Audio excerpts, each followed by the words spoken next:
Hello বন্ধুরা, এখন আমি আর মাধবন এবং ফাতিমা হাসান আশিক অভিনীত আপ জেসা কোই বলে সিনেমাটা ট্রেলারের রিয়াকশন দেবো, যেটি 11ই জুলাই নেটফ্লিক্সে আসছে। ধর্মাটিক মানে ধর্মা প্রোডাকশন এটার পিছনে রয়েছে। তো কেমন হলো ট্রেলারটা সেটা নিয়ে কথা বলবো। বেসিক্যালি দুটো মানুষের গল্প। একজন বেশ ভালো মিডিল এজ পার হয়ে গেছে মোটামুটি বলা যায়, তার সম্পর্ক হয়নি, বিয়ে হয়নি, তার একটা সম্পর্ক করা হচ্ছে এবং কার সাথে হচ্ছে, ফাতিমার সাথে। যে মেয়েটি একজন বাঙালি মেয়ে এবং সে অনেকটা বেশি আত্মনির্ভর এবং মানে অনেকটা বেশি বলা যায় ফ্রিডম তার কাছে অনেক কিছু বেশি স্পেশাল, এবং তার ফ্রিডমটা তার কাছে সব সব থেকে সব কিছু আগের থাকবে।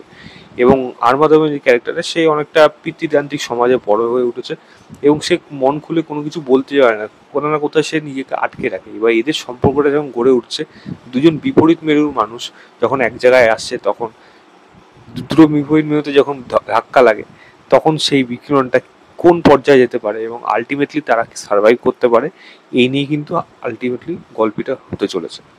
এবার যদি জিজ্ঞেস করেন এই ট্রেলারটা আমার কেমন লাগলো, আমার ট্রেলার যেরকম লেগেছে না লেগেছে তার থেকে পারফরমেন্স এবং গান এই সিনেমার জন্য কিন্তু বিশেষ করে আমাকে আকর্ষণ করলো। পারফরমেন্সে দেখুন, আরমাদাবান ফাটিয়ে অভিনয় করবে, এটা নিয়ে কোনো মানে ডাউট নেই।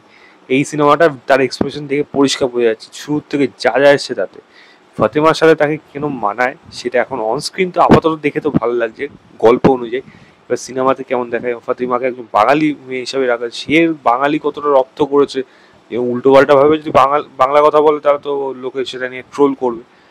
কিন্তু এই সিনেমার বেশ কিছু পোর্শন এবং কলকাতায় শ্যুট করা, এই জায়গাগুলো কিন্তু পরিষ্কার বোঝা যাচ্ছে এবং সেখানে আরমাদাবান এবং তাদের যে দুজনকে বেশ ভালো লাগে এবং যে গানটা বাজছে পেছনে সেটা কিন্তু সত্যি বেশ ভালো। তো মিউজিকের কাজ অবশ্যই ভালো হয়েছে, ডায়লগও আশা করি ভালো হবে, পারফরমেন্সও আশা করি ভালো হবে।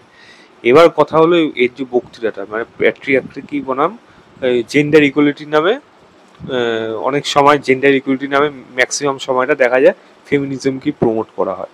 তো এই কাজটার মধ্যে কিন্তু সেই জিনিসটাই হয়ে আসছে। এই কাজটার মধ্যে আমি খারাপ হয়েছে আমি সেই জিনিসটা বলবো না, কিন্তু একই ফরম্যাটের গল্প না বহুবার বারবার হয়ে গেছে। তো সেম জিনিস রিপিট করা এত কম সময়ের মধ্যে, যেগুলো আর সেইভাবে আর অ্যাট্রাক্ট করতে পারে না। হতে পারে সিনেমাটা ভালো হবে, আমি হচ্ছে মন থেকে চাইবো সিনেমাটা যেন ভালো হয়, তবে একই ধরনের ফরম্যাট আমার আর বেশি আর অ্যাকসেপ্ট মানে আরো বেশি টানে না বেশি। এবার মেন কথা হলো এই যে বারবার একই জিনিস, যে জিনিসটা দেখায় যে প্যাট্রিয়ার্কি সমাজ মানেই সেই জিনিসটা একেবারে খারাপ, এবং যা যা বলে যা যা করে সেটাকে খুবই খারাপভাবে না প্রেজেন্ট করে। মেন কথা মানে পিতৃতান্ত্রিক সমাজের যে কর্তৃত্বটা সেটাকে খুব খারাপভাবে বারবার মানে ভিলেনিয়াস কাইন্ড অফ দিক থেকে মানে সেই জিনিসটা, কারণ এটাই সেল হবে। কারণ মহিলাদের সিম্প্যাথি, মহিলারা কতটা পিছিয়ে রয়েছে সেখান থেকে তাদের লড়াইটা, সে লড়াইটার কাছে তার আশেপাশে কেউ নেই, সে একা লড়ে বেরোচ্ছে সারা পৃথিবীর বিরুদ্ধে, এটাই লোকে দেখতে পছন্দ করবে জেনে এই জিনিসটাই বারবার হতে থাকে। এটার কোনো মানে নেই যে প্যাট্রিয়ার্কি সমাজ মানেই সেই জিনিসটা একেবারে খারাপ। এবং একটা মহিলা যদি আত্মনির্ভর হয় এবং সে যদি নিজের পছন্দ মতো যা কিছু করে যায় সেটা সমস্ত কিছু ঠিকই হবে, এই জিনিসটা ধরে নেওয়া আমি অ্যাটলিস্ট কোনোভাবে মেনে নিতে পারি না। তো হয়তো এরকমও কোনোদিন আশা রাখবো যে প্যাট্রিয়ার্কি সমাজে যেই কথাটা এখানে একটা মহিলার উপর চাপিয়ে দিচ্ছে বা বলা যায় যে তাকে বলছে, বা হয়তো তার ভবিষ্যৎ বা তাকে ভালো ভেবেই তার উপর কিছু বাধা নিষেধ আনছে, এবং দেখা যাচ্ছে মহিলাটি সেটি না শুনে তার পছন্দ মতো তার ইচ্ছা মতো এমন কিছু করতে গিয়ে সে পুনরায় ফেসে যাচ্ছে, তখন গিয়ে মনে করছে যে প্যাট্রিয়ার্কি সমাজের জন্য না, এটা তার ভালোর জন্য হয়তো এরকম যে বলছে।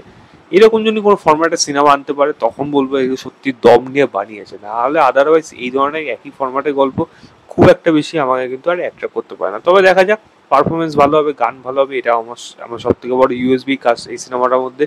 11 তারিখ আসবে নেটফ্লিক্সে, দেখা যাক। আমি লিঙ্কটা দিয়ে রাখছি ডিসক্রিপশনে, আপনারা অবশ্যই চেক করবেন, চেক করে জানাবেন আপনাদের কেমন লেগেছে। তো এই ছিল আমার overall trailer reaction of Aap Jaisa Koi বলে সিনেমাটা। ভিডিওটা ভালো লাগলে ভিডিওটা ভালো লাগলে লাইক শেয়ার, চ্যানেলটাকে অবশ্যই সাবস্ক্রাইব করে দেবেন। বাই।